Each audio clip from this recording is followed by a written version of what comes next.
একজনের ওপরে বান মারা আছে এবং অশুভ শক্তি চালান করা আছে। তার কি কি সমস্যা হচ্ছে এই বিষয় নিয়ে আজকের ভিডিওতে আলোচনা করব।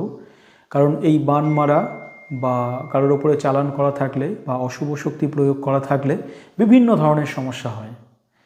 এই সমস্যায় আপনিও হয়তো ভুগছেন বা অনেকে সমস্যায় ভুগছে, কিন্তু তারা বুঝতে পারছে না যে আদৌ তার কী হয়েছে। তো এই ভিডিওগুলি দেখলে আপনাদের ধারণা হবে যে আপনার আদৌ কী হয়েছে এবং কি করলে আপনি ভালো হবেন। আমার কাছে বহু রুগী আসে, তারা কিন্তু বিভিন্ন ধরনের ট্রিটমেন্ট করে উপকার পান না, তারপরে তারা দৈব শক্তিতে এই চিকিৎসা নেওয়ার চেষ্টা করে। তো আজকেও তেমনি কয়েকটি ঘটনা আমার কাছে এসছে, তার মধ্যে একটি ঘটনা আপনাদেরকে বলছি। একটি মহিলার সমস্ত শরীরে কালো কালো ছোপ ছোপ দাগ উঠে যাচ্ছে এবং এক সাইডে তার যন্ত্রণা মাথার থেকে নামতে নামতে পায়ের দিকে চলে যায়, কোমরে যন্ত্রণা নামতে নামতে পায়ের দিকে চলে যায়।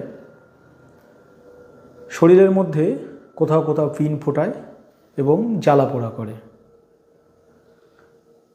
ব্রেনেরও কিছু কিছু সময় সমস্যা হয়, নাভির মধ্যে মনে হয় কেউ পিন ফোটাচ্ছে, হাত পায়ে জ্বালা পোড়া করছে, চোখ জ্বালা পোড়া করছে।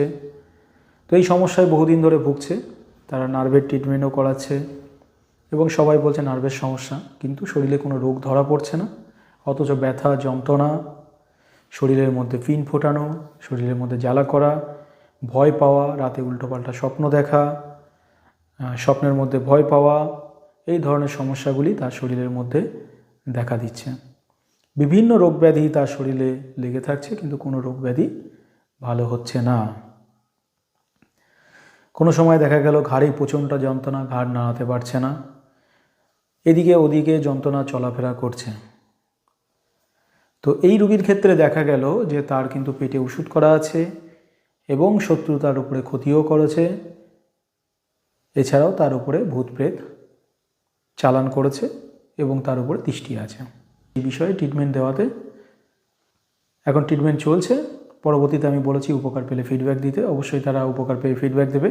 তো এরকমও সমস্যা কিন্তু হয় মানুষের, রাতে ঘুম হচ্ছে না। তো এটা একটা কিন্তু এই চালানি বিদ্যা বা ক্ষতি করা বা অশুভ শক্তি থাকলে এরকম ধরনের অসুবিধাগুলোতে মানুষ ভুগতে থাকে।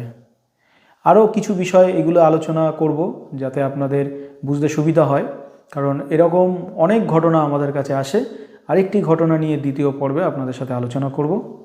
ধন্যবাদ।